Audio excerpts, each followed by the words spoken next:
اس سلسلے میں انشاءاللہ ایک مسابقہ رکھا جا رہا ہے. یہ مسابقہ ہوگا انشاءاللہ 8 جون کو. تمام مؤذنین حضرات کے لیے ریاست بھوپال یعنی ضلع بھوپال، ضلع رائے سین، ضلع سیہور، تینوں ضلعوں کے مؤذنین حضرات کے لیے ایک مسابقہ انعامی مسابقہ رکھا جا رہا ہے. 8 جون کو ہوگا. اس لیے ہم تمامی مؤذنین حضرات سے تینوں ضلعوں کے اور خاص طور سے تمام تینوں ضلعوں کے جتنے مسجد کے حضرات صدر سیکریٹری حضرات ہیں ان سے یہ بات کہنا ہے کہ لوگ کہتے ہیں نا ترقی چاہیے، کامیابی چاہیے، برائٹ فیوچر چاہیے. خدا کی قسم جس کے ماں باپ اس سے راضی ہیں نا، جس کے ساتھ ماں باپ کی دعائیں ہیں، اس کو پھر ترقی سے کوئی نہیں روک سکتا. اس کے بیڑے پار ہی ہونے ہیں. اور ساری دنیا واہ واہ کر رہی، ماں باپ پریشان ہے، وہ برباد ہی ہونا ہے. ماں باپ کو تنگ نہ کرو، بالخصوص ماں کی قدر کرو. ماں کا کوئی نیبل بدل نہیں. اور یہ دعا دے دے تو بندہ کدھر پہنچ جاتا. ان کا جنازہ نہ پڑھا جائے، ٹھیک ہے، as a non Muslim treat کیا جائے گا جو نماز کا انکاری ہے. ٹھیک ہو گیا. تو جو اب نماز نہیں پڑھ رہے، سبحان اللہ، اللہ کی فرمایا کہ کفر اور اسلام کے بیچ میں فرق ہے، وہ نماز ہے. فار ایگزامپل 2 کمرے ہیں، ان کے بیچ میں ایک دیوار فرق ہے. اگر دیوار کو ہٹا دیجیے تو ایک کمرہ بن جائے گا، ایک بن جائے. فرق ہے. اور علماء کے فتاوی ہیں اس پہ کہ یعنی جو نماز نہیں پڑھا اس کے دل میں کیا خیر و برکت ہے. اس کے جو نوجوان نماز سے بالکل دور ہیں، کیا طریقہ نماز کے قریب لانے کا؟ ان کو کیا ایسی چیزیں ان کو باتیں بتائی جائیں یا کیا کیا جائے کہ نماز پڑھنا شروع کر دیں؟ دیکھیں، the first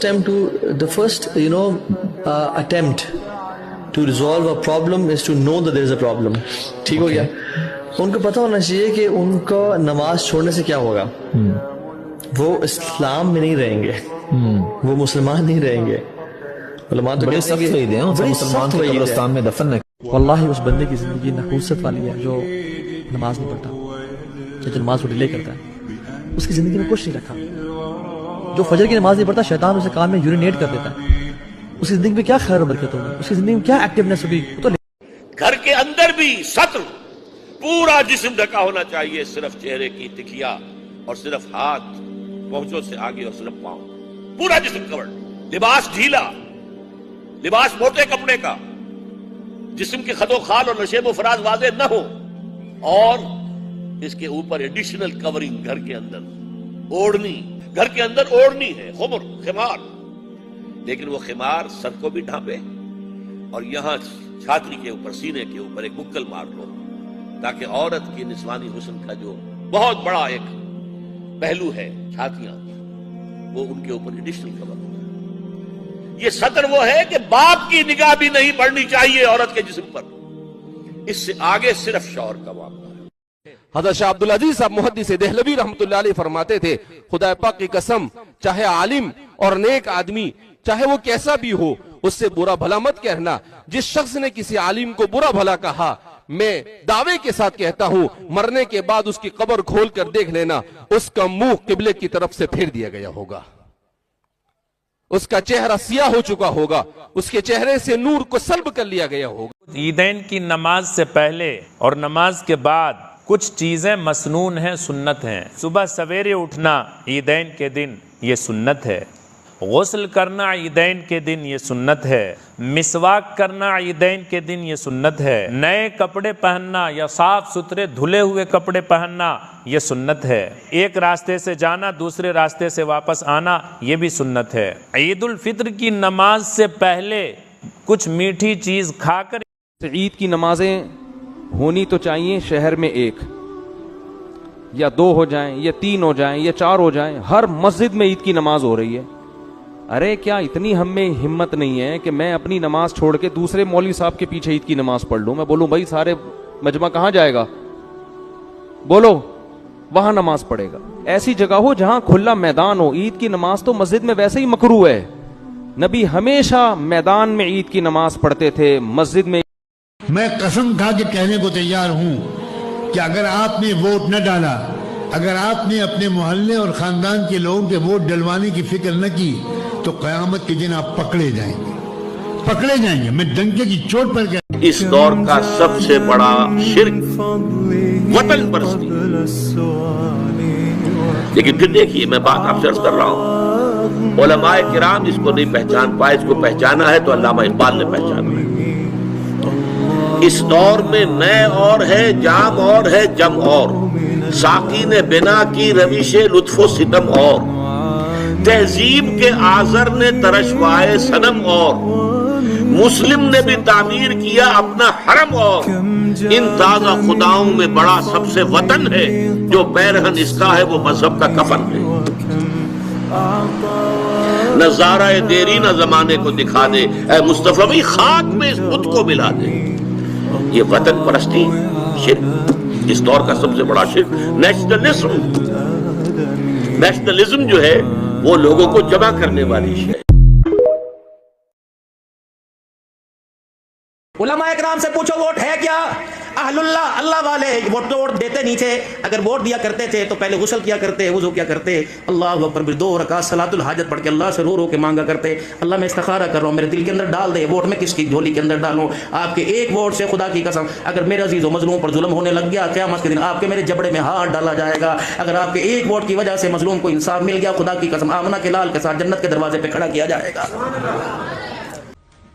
میرے آج کا بیان کا مقصد کسی سیاسی جماعت کے حق میں آپ کو بات بتانا نہیں ہے۔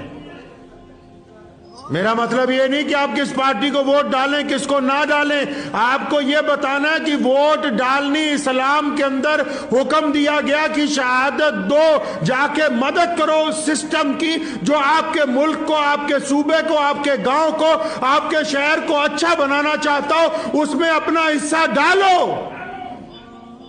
میں قسم کھا کے کہنے کو تیار ہوں کہ اگر آپ نے ووٹ نہ ڈالا، اگر آپ نے اپنے محلے اور خاندان کے لوگوں کے ووٹ ڈلوانے کی فکر نہ کی تو قیامت کے دن آپ پکڑے جائیں گے، میں ڈنکے کی چوٹ پر کہہ۔ اللہ تعالیٰ کی بارگاہ میں حضرت موسیٰ علیہ السلام نے عرض کیا تھا، مالک تیرے بندے اگر تجھے ڈھونڈنا چاہیں تو کہاں ملے گا؟ تو اللہ کریم نے فرمایا، جن لوگوں کے دل لوگ توڑ نہیں دیتے میں ان ٹوٹے دلوں میں ملا کرتا ہوں۔ تیرا آئینہ ہے وہ آئینہ کہ شکست ہو تو عزیز تر ہے نگاہ آئینہ ساز میں۔ اور میرے نبی کا فرمان ہے، جب میری امت ماں بہن کی گالیوں پہ آ جائے گی نا تو اللہ کی نظروں سے گر جائے گی۔ جو کسی کو اپنی زبان اور ہاتھ سے تکلیف نہ پہنچائے وہ سب سے اعلیٰ درجے کا مسلمان۔ اب یہاں حال یہ ہے کہ دنیا دار ہوں، دیندار ہوں، علماء۔ میرا ووٹ میرا فیصلہ، اور میرا فیصلہ کس کے لیے؟ میرا فیصلہ میرے لیے، میرے بچوں کی مستقبل کے لیے، میرے ملک کی ترقی کے لیے۔ میرا ووٹ میری قوم کے لیے، میری ریاست کی بہتری کے لیے، میرے ملک کی تقدیر کے لیے۔ میرا ایک ووٹ نفرت کی سیاست کو ختم کرے گا، میرا ایک ووٹ سنویدھان کو بچائے گا، میرا ایک ووٹ میری بیٹیوں کی عزت کی حفاظت کرے گا۔ ناگوار حالات آئیں تو ان ناگوار حالات میں اللہ اطاعت کا امتحان لیتے ہیں اور ثابت قدمی دیکھتے ہیں کہ حالات میں کتنے جمنے والے ہیں۔ اس لیے ہمارے مشرے کا اصل مقصد یہ ہے کہ ہم ایک فکر پر، ایک کام پر، ایک مقصد پر جمع رہیں۔ شیطان بہت چاہے گا کہ ان کو ان کے کام سے ہٹاؤ، اس کو کام سے ہٹانے کے لیے اس کے پاس 100 بہانے ہیں اور 100 طریقے ہیں۔ اس لیے ایک فکر پر، ایک بات پر ہم مجتمع رہیں۔ دوسری بات یہ ہے کہ ہمارے یہاں مشورہ بیانات کا نہیں ہے کہ کون بیان کرے اس وقت، کون بیان کرے اس وقت، کون بیان کرے اس وقت، کون بیان کرے، اس لیے کہ ممبر محنت کی جگہ نہیں ہے۔ ہمارا مشورہ محنت کا ہے۔ مشورہ میں دیوانہ ہو گیا ہوں، میں دیوانہ ہو گیا ہوں، تیری راگ تکتے تکتے، تیری راگ تکتے تک۔ تو آپ کے ساتھ بیٹھنا سیف ہے کہ نہیں ہے؟ بالکل سیف ہے، آپ فکر مت کریے، ہم تو ڈوبے ہیں صنم، تم کو بھی لے ڈوبیں گے۔ کیونکہ آپ کی بھی داڑھی ہماری بھی داڑھی۔ بالکل، صرف ایک ہی داڑھی والا سیف ہے، دیش میں باقی سب خطرے میں ہے۔ دین کا سب سے بڑا کام کہیں ہو رہا ہے مدرسے میں۔ اگر سب سے زیادہ حفاظت دین، حمایت دین، نصرت دین کا کام کہیں ہو رہا ہے مدرسے میں۔ دین کی دعوت کا کام